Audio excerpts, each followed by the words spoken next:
ബത്തേരി കിച്ചണിൻ്റെ ഇന്നത്തെ വീഡിയോയിലേക്ക് എല്ലാവർക്കും സ്വാഗതം. ഇന്നത്തെ വീഡിയോ വീട്ടിലെ കുറച്ച് കാര്യങ്ങളൊക്കെ അടങ്ങിയിട്ടുള്ള വീഡിയോയാണ്. ഒരു ചെറിയ വീഡിയോ ആട്ടോ. വീഡിയോ കണ്ട് ഇഷ്ടമാവുകയാണെങ്കിൽ സബ്സ്ക്രൈബ് ചെയ്യാനും ലൈക്ക് ചെയ്യാനും ഷെയർ ചെയ്യാനും കമൻറ്റ് ചെയ്യാനൊന്നും മറന്നു പോകരുതേ. ഇന്നലെ പിള്ളേർക്ക് പഠിത്തമൊന്നും ഇല്ലായിരുന്നല്ലോ. എന്നാലും അക്കുവിന് ട്യൂഷന് പോകണമായിരുന്നേ. അപ്പോൾ രാവിലെ ചേട്ടായി ജോലിക്ക് പോകുന്ന കൂടെ അക്കുവും ട്യൂഷന് പോകാൻ വേണ്ടി ഒരുങ്ങി നിൽപ്പുണ്ട്. രാവിലെ തന്നെ മടി പിടിപ്പിക്കാൻ വേണ്ടി നല്ല ഒന്നാം തരം മഴ പെയ്യുന്നുണ്ട് കേട്ടോ. നല്ല തണുപ്പുമാണ്. അപ്പോൾ രാവിലെ ഞാൻ ഉപ്പുമാവും ഏത്തപ്പഴം പുഴുങ്ങിയതൊക്കെ ഉണ്ടാക്കിയിട്ടുണ്ടായിരുന്നു. അക്കുവിനോട് കഴിക്കാൻ പറഞ്ഞപ്പോൾ അവൾക്ക് വേണ്ട, വിശക്കുന്നില്ല, 10 മണിയൊക്കെ ആകുമ്പോഴത്തേക്ക് വരില്ലേ എന്നൊക്കെ പറഞ്ഞു. അപ്പോൾ ഞാൻ പറഞ്ഞു കഴിച്ചിട്ട് പോയാൽ മതിയെന്ന്. അതിന് പിണങ്ങി നിൽക്കുന്നതാട്ടോ. അങ്ങനെ ഏതായാലും ഭക്ഷണമൊക്കെ കഴിച്ചേച്ച് രണ്ടുപേരും കൂടെ പോയി.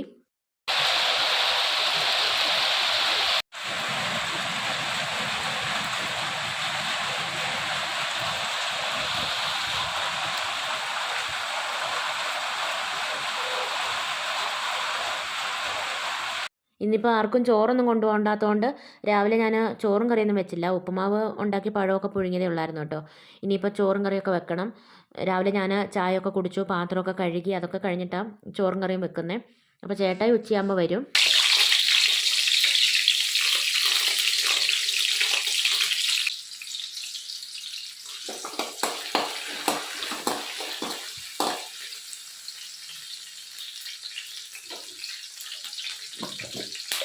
കഴിഞ്ഞ ദിവസം മേടിച്ച കുറച്ച് നെത്തൾ ഇരിപ്പുണ്ട്. അത് ഞാൻ നന്നാക്കിയിട്ട് ഉപ്പും മുളകും മഞ്ഞളും ഒക്കെ തിരുമ്മി വറക്കാൻ വേണ്ടി മസാലയൊക്കെ പുരട്ടി ഫ്രിഡ്ജിൽ വെച്ചിട്ടുണ്ട്. വേറെ മസാലയും ചേർത്തിട്ടില്ല, ഉപ്പും മുളകും മഞ്ഞളും മാത്രമേ ചേർത്തിട്ടുള്ളായിരുന്നേ. അപ്പോൾ അത് വറക്കാൻ വെച്ചേത്തിന്ന് ശകലം എടുത്ത് കറി വെക്കുക. കുറച്ച് വറക്കുകയും വേണം. അപ്പോൾ ഞാൻ ചെറിയുള്ളി, ഇഞ്ചിയും വെളുത്തുള്ളിയും പിന്നെ കുറച്ച് പെരിഞ്ജീരകം നമ്മൾ ഇറച്ചിക്കറിക്കൊന്നും ചേർക്കുന്ന പോലെ ചേർക്കണ്ട. ഇത് ചേർത്തൊന്ന് മനസ്സിലാവരുത്. അതുപോലെ ഒരു 6-7 മണി പെരിഞ്ജീരകവും കൂടെ ചേർത്തിട്ട് നന്നായിട്ട് മൂപ്പിച്ചു. അത് കഴിഞ്ഞ് മുളക് പൊടിയും മഞ്ഞൾ പൊടിയൊക്കെ ചേർത്തു. പിന്നെ തക്കാളിയൊക്കെ ചേർത്ത് നന്നായിട്ട് വഴറ്റി എന്നിട്ട് ഇതൊന്ന് അരച്ചെടുത്തു കേട്ടോ. ഇങ്ങനെ നമ്മൾ കറി വെക്കുവാണെങ്കിൽ ചാറിന് നല്ല കൊഴുപ്പുണ്ടാവും, പിന്നെ നല്ല ടേസ്റ്റ് കേട്ടോ കറിക്ക്. ഇനിയിപ്പോൾ ഒരു മൺചട്ടിയിൽ കുറച്ച് വെളിച്ചെണ്ണ ഒഴിച്ചിട്ട് ഉലുവയിട്ട് പൊട്ടിക്കുന്നുണ്ട്.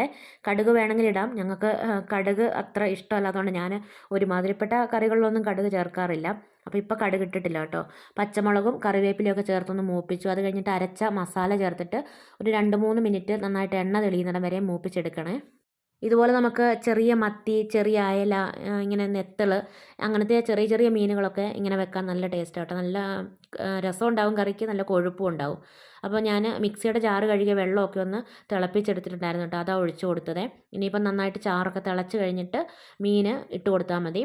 പിന്നെ തക്കാളി അരച്ച് ചേർത്തതായതുകൊണ്ട് അധികം പുളി വേണ്ട. അപ്പം ഞാൻ കുടംപുളി ഉരുക്കി വെച്ചിട്ടുണ്ടല്ലോ, അത് ഒരു ശകലം ഒഴിച്ചു കൊടുത്തു. പാകത്തിനുള്ള ഉപ്പും കൂടി ഇട്ട് നന്നായിട്ട് തിളപ്പിച്ചതിന് ശേഷം കേട്ടോ മീൻ ഇട്ട് കൊടുക്കുന്നത്. ഇനിയിപ്പോൾ മീനൊക്കെ വെന്ത് ചാറൊക്കെ പറ്റി എണ്ണയൊക്കെ തെളിഞ്ഞ് വരട്ടെ. എന്നിട്ട് നമ്മൾ അടുപ്പേൽ നിന്ന് ഇറക്കുന്നതിന് മുമ്പ് സാധാരണ മീൻ കറിയൊക്കെ വെക്കുമ്പം കുറച്ച് പച്ച വെളിച്ചെണ്ണയൊക്കെ ഒഴിച്ച് കറിവേപ്പിലൊക്കെ ഇട്ടെടുക്കുകയില്ലേ, അതുപോലെ തന്നെ ചെയ്താൽ മതി. പിന്നെ കുറച്ച് ക്യാരറ്റും ക്യാബേജും കൂടെ തോരൻ വെക്കാൻ വേണ്ടിയിട്ട് കൈ കൊണ്ട് നന്നായിട്ടൊന്ന് തിരുമ്മിയിട്ട് 5 മിനിറ്റ് വെക്കുക കേട്ടോ. ഞാൻ ക്യാരറ്റും കൂടെ ഇടുമ്പം ഇഞ്ചി ചേർക്കാറില്ല. ക്യാബേജ് തന്നെയാണ് വെക്കുന്നതെങ്കിൽ ശകലം ഇഞ്ചിയും കൂടെ ഇട്ടിട്ടാണ് കേട്ടോ തോരൻ വെക്കുന്നത്. പിന്നെ മഞ്ഞൾ പൊടി ഇപ്പോൾ ഇട്ടില്ലായിരുന്നു, വെള്ളത്തോരൻ വെക്കാമെന്ന് വിചാരിച്ചിട്ടാണ് അങ്ങനെ ചെയ്തത്. ക്യാരറ്റും ക്യാബേജും കൂടെ മിക്സ് ആക്കിയിട്ട് വെക്കുമ്പം വെള്ള കളറാണെങ്കിൽ കാണാൻ ഒന്നുകൂടെ രസമല്ലേ. പിന്നെ ഞാൻ ആ പ്ലാനൊക്കെ മാറ്റിയിട്ട് കുറച്ച് മഞ്ഞൾ പൊടിയും കൂടെ ചേർത്തിട്ടുണ്ടായിരുന്നേ. തോരൻ വെക്കാൻ അരിഞ്ഞതിനകത്ത് ഞാൻ കറിവേപ്പിലൊക്കെ ഇട്ടിട്ടുണ്ട്. അതുകൊണ്ട് കടുക് പൊട്ടി കഴിഞ്ഞിട്ട് കറിവേപ്പില ഇട്ടിട്ടില്ല. 2 വറ്റൽമുളക് ഇട്ടിട്ടുണ്ട്. ചെറിയുള്ളി വേണമെങ്കിൽ അരിഞ്ഞ് അതും കൂടെ മൂപ്പിക്കാം കേട്ടോ. അപ്പോൾ ഞാൻ വറ്റൽമുളകൊന്ന് മൂത്ത് കഴിഞ്ഞപ്പം അരിഞ്ഞ് വെച്ചേക്കുന്ന ക്യാബേജും ക്യാരറ്റും പച്ചമുളകും പിന്നെ തേങ്ങായും ഉള്ളിയും എല്ലാം കൂടെ ചേർത്തിട്ടൊന്ന് മിക്സാക്കി എടുക്കുന്നുണ്ട്. സവാളയ്ക്ക് പകരം ചെറിയുള്ളി വേണേലും തോരൻ വെക്കുമ്പോൾ ചേർക്കാം കേട്ടോ. പ്രത്യേകിച്ച് ഇങ്ങനെയുള്ള തോരനും പാവയ്ക്ക തോരനും ഒക്കെ ചെറിയുള്ളി ചേർക്കുന്ന ഒന്നുകൂടെ ടേസ്റ്റ്. ഞാൻ ആദ്യമേ പറഞ്ഞില്ലേ നല്ല മഴയും നല്ല തണുപ്പുമാണ്, അതുകൊണ്ടൊരു ചെറിയ മടിയൊക്കെ ഉണ്ട്. ഭയങ്കര തണുപ്പാണ് കേട്ടോ. അപ്പോൾ ഞാൻ ചെറിയുള്ളി പൊളിക്കാനൊന്നും നിന്നില്ല, വേഗം സവാളയൊക്കെ അരിഞ്ഞിട്ട് തോരൻ വെക്കുക. സാധാരണ ചെറിയുള്ളിയൊക്കെ പൊളിച്ചിട്ട് ഫ്രിഡ്ജിൽ വെക്കാറുള്ളതാണ്. ഇതിപ്പോൾ ചെറിയുള്ളി പൊളിച്ചതൊന്നും ഫ്രിഡ്ജിലും ഇരിപ്പില്ല. അപ്പോൾ ഞാൻ കുറച്ച് മോരുകറി വെക്കാൻ വേണ്ടിയിട്ട് തേങ്ങയും മഞ്ഞളും ജീരകവും ചെറിയുള്ളിയും വെളുത്തുള്ളിയും പിന്നെ കാന്താരിമുളകും എല്ലാം കൂടെ അരച്ചെടുത്തിട്ടുണ്ട്. കറിവേപ്പില കടുക് വറുക്കാൻ വേണ്ടിയിട്ടുള്ളതാണ് കേട്ടോ. പിന്നെ ലാസ്റ്റ് മോരുകറിക്കുള്ള കടുകൊക്കെ വറുത്ത് വെള്ളരിക്ക ഇട്ടിട്ടാണ് മോരുകറി വെച്ചത്. ഇന്നിപ്പോൾ മീൻ കറിയും തോരനും വെച്ചാൽ നെത്തളും കുറച്ച് വറക്കാമെന്നൊക്കെ തന്നെയാണ് വിചാരിച്ചുകൊണ്ടിരുന്നത്. അപ്പോഴാണ് ഞാൻ കഴിഞ്ഞ ദിവസം ബിരിയാണി വെക്കാൻ വേണ്ടിയിട്ട് ഒരു പാക്കറ്റ് തൈര് മേടിച്ചതിൻ്റെ ബാക്കി ഇരിപ്പുണ്ട്. ഇനിയിപ്പോൾ അത് അവിടെ ഇരുന്നാൽ പുളിച്ചു പോകും, അല്ലെങ്കിൽ ചിലപ്പോൾ ഞാൻ മറന്നു പോകും. അതുകൊണ്ട് വേഗം കുറച്ച് മോരുകറിയും കൂടെ ആക്കി. അപ്പോൾ ചോറും കറിയൊക്കെ ആയി. ഇനിയിപ്പോൾ ഈ പാചകത്തിൻ്റെ അടിയിൽ നിന്ന് പാത്രങ്ങളൊക്കെ എടുത്ത് മാറ്റിയിട്ട് ഒന്ന് തുടച്ച് വൃത്തിയാക്കണം. എന്നിട്ട് പാത്രങ്ങളൊക്കെ ഒന്ന് അടുക്കി പറക്കി വെക്കുക കേട്ടോ. അക്കു ട്യൂഷനൊക്കെ കഴിഞ്ഞ് വന്നു, അവളാട്ടോ വീഡിയോ എടുക്കുന്നത്.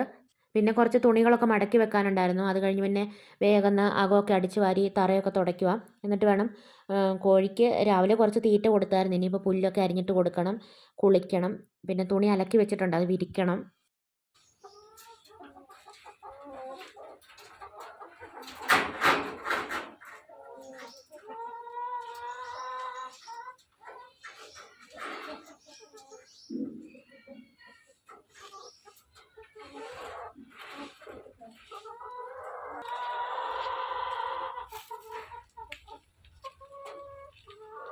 കുറേ നേരമായിട്ട് നല്ല മഴയായിരുന്നേ. ഇപ്പം മഴയൊന്ന് തോർന്നിട്ടുണ്ട്, ചെറിയ ചാറ്റൽ മഴയുണ്ട്.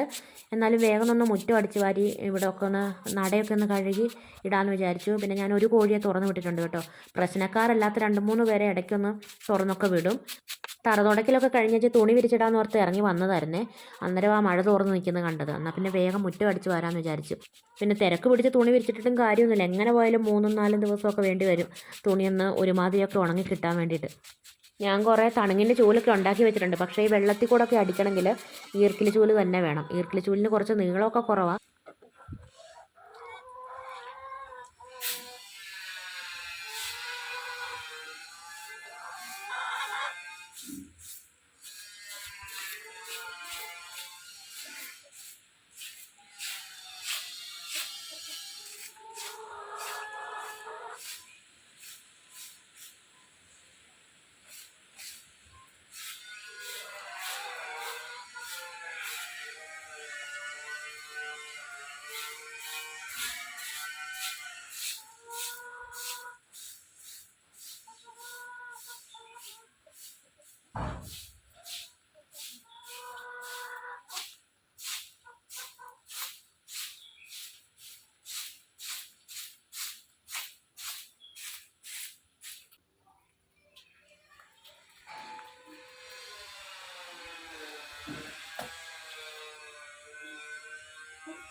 അങ്ങനെ ഏകദേശം പണികളൊക്കെ കഴിഞ്ഞു. ഇനിയുള്ള പണികളൊക്കെ വൈകുന്നേരമാണ്.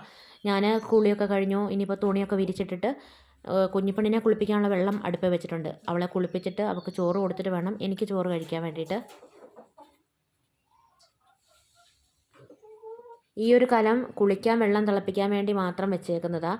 അത് വല്ലപ്പോഴും ഒക്കെ അതിൻ്റെ പുറത്തെ കരിയൊക്കെ തേച്ച് കഴുകി കളയത്തുള്ളൂ. എപ്പോഴും കഴുകണമെങ്കിൽ കഴുകുകയൊക്കെ ചെയ്യാം. ഞാൻ പക്ഷേ വല്ലപ്പോഴും ആട്ടോ കഴുകുന്നത്. കുളിക്കാൻ വെള്ളം തിളപ്പിക്കാൻ മാത്രമേ ഈ കലം എടുക്കാറുള്ളൂ. അപ്പോൾ ഇന്നത്തെ വിശേഷം ഇത്രയേ ഉള്ളൂ. വീഡിയോ ഇഷ്ടമാവുകയാണെങ്കിൽ സബ്സ്ക്രൈബ് ചെയ്യാനും ലൈക്ക് ചെയ്യാനും ഷെയർ ചെയ്യാനും കമൻറ്റ് ചെയ്യാനൊന്നും മറന്നു പോകരുതേ. നാളെ പുതിയൊരു വീഡിയോയുമായി നമുക്ക് വീണ്ടും കണ്ടുമുട്ടാം.